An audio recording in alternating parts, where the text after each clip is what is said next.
Hey, how's it going everyone? Omycodd here. Today we are going to be looking at the Bunker E15 lost sector on Europa. This is currently the master lost sector for the day, and it's rewarding exotic headpieces, which I am looking for that Mask of Ekrus, the new Hunter exotic helmet, and unfortunately it is the master that's available and not a legendary one, so it's set at 1280. I'm currently 1253. I would not recommend starting this if you're below 1250. I'm currently running the Patron of Lost Causes, which is the scout rifle from the St.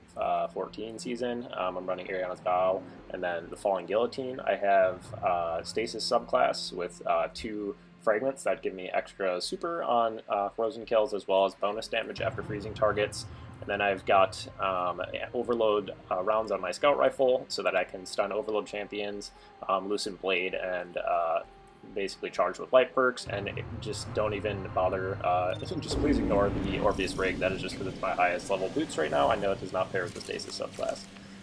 So basically I'm going to be sniping a lot of the enemies with Arianas. You can 2-tap or 1-tap most of the Vandals and Breaks.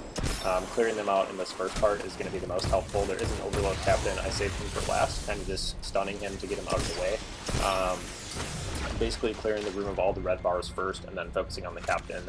One of the new seasonal mods I do have in addition to the Overload Scout Rifles is actually the one that gives you Overload on your both Stasis and Solar subclass grenades, which is part of the reason I'm running Stasis here. So basically I'll stun him with my Pulse and then throw a Stasis nade to keep him stunned, and then you can come in with Falling Guillotine. Again, this is why being more than 30 underlights is not going to be helpful, because you're really probably not going to be able to bring those guys down even with a good weapon like Falling Guillotine. The nice thing about these Master Lost Sectors and Legend Lost Sectors is you have a set number of refogs, but you get more when you kill champions, and it's not like a one and done type thing, like if you're trying solar dungeons and things. So even if you die, you get to respawn and just consume one of those lives. The other really nice one about this in particular, the Bunker E15 Lost Sector, is you have these Braytac bots that will come and like basically do the entire thing for you. The only thing they don't really do is clear out the champions, but they will kill red bars. They will literally kill the boss, and that's kind of one of the strategies that if you're pretty underlight like myself, you can kind of sit back, take care of champions, and these things will sort of tick away over time. You basically have 15 minutes in these lost sectors before you cannot be revived, so I, running this at 1253, was clearing it in under 15 minutes every time. I think I did a total of 4 runs before I got Master Ekrus. One of them I did flawless just to see if I could, and it still only took me about 14 minutes. This one I was a little bit more careless just because, again, you have those revives. I definitely had some stupid deaths, but it was totally fine. I still cleared it, and at the end I still get masked. So in this room, the second room, I recommend taking out these Hobgoblin Snipers. They can one-shot you. There is a new seasonal mod, or not even a seasonal mod, a new mod they added this year though, that gives you sniper damage resistance, and you might be able to take 2 shots, but I still recommend just targeting these guys first. Again, there's some more of these little Vex prisons containing 3 sets of Braytac bots in this one too. If you can free them, again, that's more friendly AIs that are going to kind of help just clear the room for you, which is super helpful. Taking advantage of these stasis nades here just to kind of clear up some of the red bars. Everything hits pretty hard, obviously, when you're almost 30 under lights. And again, trying this under 1250 would not be advised. There are going to be some champions, again, that you don't technically have to take care of, but I'd like to because you get more reses, and it just helps kind of clear up the room for you. So that first room, there's the Fallen Captain, that's an overload. This second room here, there are 2 barrier Hobgoblins. Those are going to be pretty easy to take care of, and you'll see them in a minute here. And then the boss room, which we don't even really enter. You kind of just let everything come to you and sort of snipe the boss from a distance while the AIs chip away at it as well. But the final room is all overload minotaurs, and I think there are as many as 4 that spawn in. They spawn in individually, but just kind of letting those come to you, stunning them with either a pulse or your grenade. I had a lot of difficulty taking them out just with the pulse stun. It doesn't keep them stunned long enough to take them down even with guillotine. So really having to wait for that nade to come back up to keep them stunned a little longer and keep them from regenerating that health. The overloads are definitely the more difficult, and this is one of the derps I was talking about in this run. I got a little aggressive here, definitely didn't need to, but again, it doesn't matter. You have those lives to kill, so it's totally fine if you do die a few times.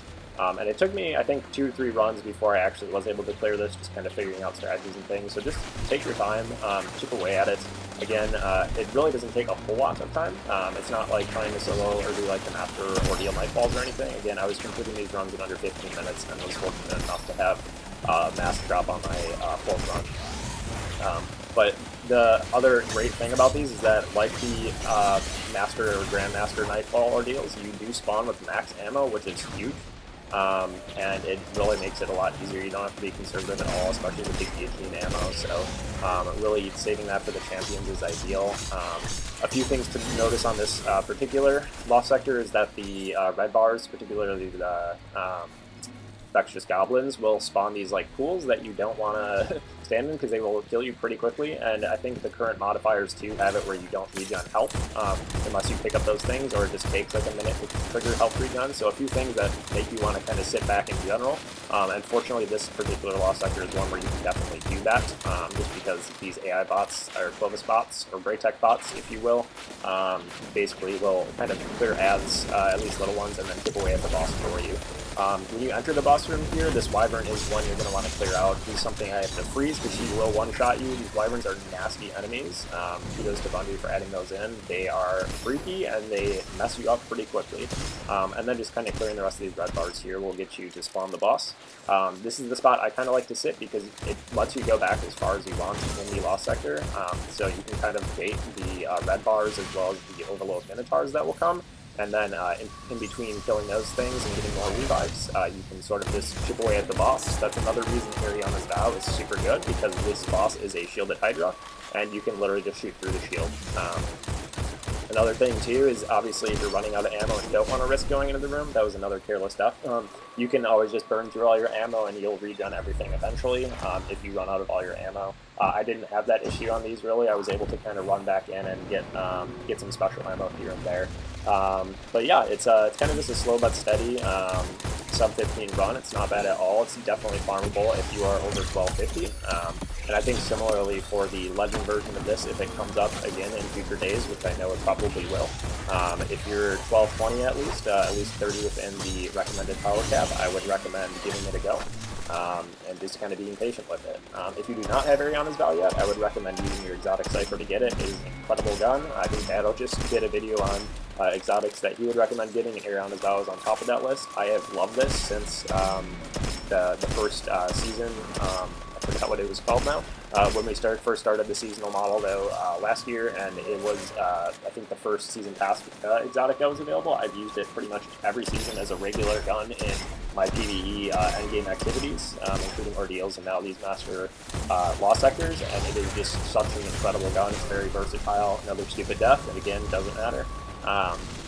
But yeah, it's definitely doable. I would encourage you guys to do it. All the exotics this season are pretty versatile. I will say the Hunter Gauntlets are kind of, I mean, they're cool. They give you like the extra throwing knife bounce or whatever and a little bit extra damage, but they're sort of useless. But the Massive Vectorus is actually very good in PvP. From what I've seen, I have not been able to try it yet.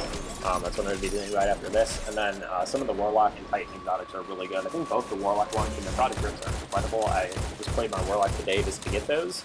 And I think the Mask also gives you some extra grenade ender basically, and will help your teammates get grenades as well, which is very helpful with stasis. And I think both the Titan ones are pretty good as well. One giving you health regen, and then the Gauntlets giving you like that shield. So really all but the Hunter Gauntlets are all pretty good exotics, so being able to farm these Legend and Master Nightfalls, or Lost Sectors rather, is going to be huge this season. That's how you obtain those exotics, at least for now. And who knows if this will be linked to some of the future exotic weapons in this season. So if there's any questions about this method or other alternative weapons you can use as opposed to the ones I did, because this is definitely not a rigid loadout. I think Ariana's is super helpful, but you definitely don't need it. I think Falling Guillotine as well is super helpful. Don't need it. Just having your barrier and overload mods is going to be what's crucial, and just taking your time, letting the AIs kind of chip away at the boss, and making sure you're taking care of these champions as they come at you is going to be huge. If you die, it's totally fine. It's still doable. So let me know if you guys have any issues with this, any questions about particular strategies, and if you'd like to see some more guides for specific lost sectors in the future. I haven't been making videos a ton lately, but with the new arrival of Beyond Lights and the new season, I'm hopefully going to be trying to make some videos that'll be helpful for people trying to get some of this kind of content done this season. So I will let you guys appreciate the last few minutes of gameplay here. It's time to chip away at this boss, taking care of captains, dying again, maybe once or twice more. I don't even remember. I died a lot, but it's totally fine. Still have 3 revives. Anyways, this has been Omycodd. I hope you guys enjoyed the video. Leave a like and subscribe if you do. Let me know what you want to see in future videos, and I will catch you guys next time. Enjoy Beyond Light, enjoy Season of the Hunt, and good luck to all the first day raiders tomorrow. Peace out.